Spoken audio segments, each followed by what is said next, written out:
What is going on, everybody? This is Slick from Breaking the Clutch, and today I am back with another video. Halo Wars 2. They've already begun talking about a mid-season balance update, and they've actually previewed it in the latest Halo Waypoint news, which is also pretty neat because we have officially gotten one of our videos, in fact, the Chopper Skitterer build order guide. It was featured in this weekly update, so that's pretty goddamn insane. I've been reading these updates, news updates on Halo Waypoint for absolute years now. I've been a fan of Halo forever, man. I used to do like Bungie updates back in the day, man. That's what I used to. I'm a super Halo nerd, so to see one of our BtC videos on this is absolutely insane. Thank you guys so much for your support. Thank you so much for keep watching these videos every single day. It is absolutely insane to see how far we've come in such a short amount of time. We love it. So anyway, guys, you're here for this awesome news and the balance preview, so let's get right into it. So right away, what they've talked about is for the Shipmaster, they're going to be updating the Spirit support.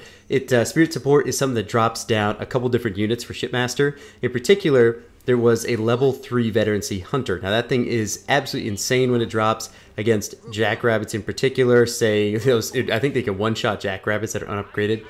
And then they can also basically like half-shot Warthogs. It's absolutely crazy. So the fact that they were brought down makes perfect sense. Consano Cyclops. As you guys saw earlier in the week, Nick put a video out of his base getting absolutely rinsed by a single 450 supply, 400 power unit, which is a little crazy. Of course, it was upgraded once, but besides that, Flame Wall ability cooldown time increased from 45 to 60 seconds, and Flame Wall damage versus buildings reduced by 70%. That is a massive amount, man. That means Nick can no longer complain in videos about getting his base melted because he didn't scout. Moving on to the Flame Hog with Flame Mortar upgrade. Flame Mortar damage over a time effect reduced damage by 35%. That means the Napalm effect doesn't really damage the units as long. Flame Mortar damage over time effect reduced damage versus buildings by 40. If you make, say, about half pop Warthogs, half pop Wolves, with Consano, you are in a great spot, so that's great because you could just absolutely melt buildings before, man. It's great to see that get nerfed. Flame Mortar range decreased by 14%. Not sure if I totally agree with that. I think that as long as they continue to fire within their area of effect, or sorry, their vision radius, then I think that's totally fine. As long as it doesn't go beyond their line of sight, like say like Locusts do. So range decreased by 14%. Don't know if I agree with that. I think that Napalm effect reduced and building damage reduced. I think that might be okay enough. But Flame Mortar fire rate reduced by 0.5 seconds. Overall impact damage per second not affected, but will create fewer DOT scorch areas. So that's not too bad. So I'm assuming DOT, I'm pretty sure means damage over time. So that makes sense. That's another thing. I still think range could be the same because Goshawks shoot pretty damn far too. Obviously not as far, but I think with all these nerfs coming out, maybe the range should. I'm just picky. That's my opinion. Inferno reduced damage versus buildings by 20%. Perfectly reasonable. Reduced duration from 25 seconds to 20 seconds. Once again, perfectly reasonable. Inferno is still pretty damn strong, even with the initial effect damage reduced. Inferno is still pretty lit. That was pun totally unintended. I apologize. Colony Hunter Captain. Move speed increased by 19%. I love that, man. The Hunter Captain is a very viable unit. Perfect for the colony units in general. He's a great help, especially with that taunt, man. Absolutely ridiculous. I'm so glad to see him get a buff. Now, Skitterer bug fix, once again, pun not intended, now receives upgrade benefits from global vehicle upgrades. That's great. Vehicle symbiotes bug fix no longer shows buff effect through Fog of War, which is great because you could actually see if somebody's vehicle symbiotes, you could see it through Fog of War across the map. Definitely not cool at all. Global banish. So this means all updates across all the banish side. Grunts, banished leaders now start with 3 grunt squads instead of 2. Grunt squad resource gather speeds increased by 32%. This is something I've been preaching since launch, so I am so happy to see this, man. It's just, like, how is that fair when, say, starting units on both sides, if your banished versus UNSC aren't perfectly even? That makes no sense. You basically have to make a grunt squad every time to maintain a similar resource pickup. Come on, man. Come on. That's just common knowledge. So I'm glad to see this coming out. That's something I really want to see. Engineers, HP reduced by 20%. I'm sorry for making build order video on that because it seems like they saw how overpowered that was and then immediately nerfed it. However, engineers now, since they can be hooked up with skitterers, you know, that makes perfect sense. Skitterer engineers, pretty crazy and hard to stop. Hunters, basic speed increased by 15%. Thank God, man. Hunters have been slow since Halo Wars 1, It is great to see these bad boys finally get a better chance on the battlefield. Fuel rod projectile velocity increased to help hit moving.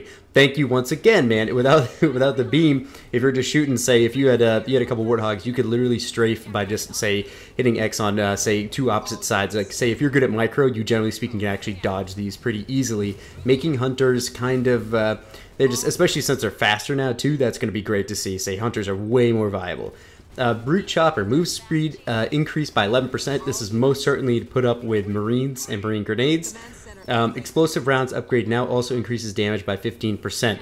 Thank you. That upgrade is finally worthwhile. Locust, here we go. This is what I'm excited for. Locust definitely need to be touched on. Line of sight reduced by 12%. That is exactly what we need. Most certainly the community has been kind of standard about that. I know Blakey039, Reddit user, he made an awesome diagram. I'll show it right here about, say, how it works. If you want to pause the video right now so you can kind of understand what it looks like. Essentially, as I said earlier, Locusts can shoot beyond their line of sight. They can shoot into the fog of war. What's the point of having fog of war then?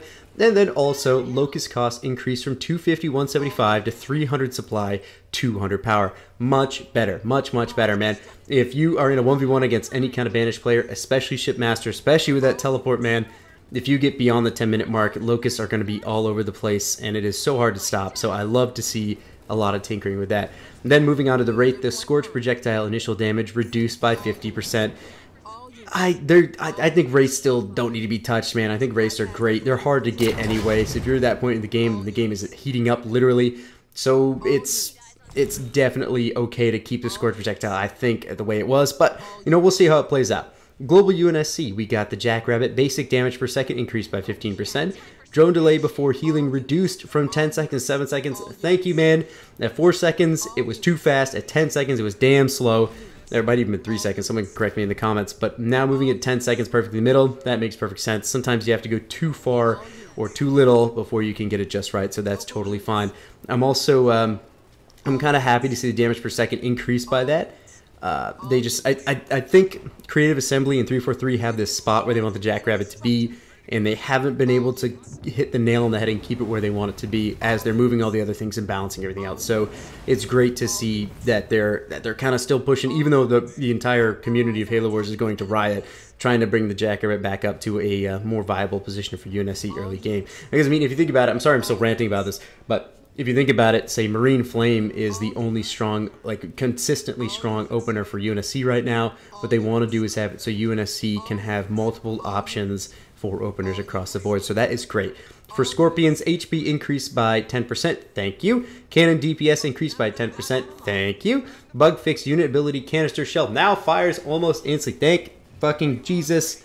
That's what I want to see, man. I want to see the Scorpion be a lot better and more viable. When these balance changes go live, it'll happen magically behind the scenes with very small download. This isn't a patch. You'll get a prompt that Halo Wars 2 has been updated and needs to restart. That's awesome. Alright, so anyway guys, that is pretty much the gist. I just want to go over that because this one is going to be like a surprise, like little slip in. It's not going to be an official patch date or anything. So I'm sure we'll hear about it, but just to make sure, I just want to do that. And of course, guys, thank you so much for watching. And look at that, man. BtC video. That is thanks to you guys right here on the Halo Waypoint site. That is crazy, man. Absolutely insane. So anyway, guys, thank you so much for watching. This has been Slick and Breaking the Clutch, and we'll see you guys next time.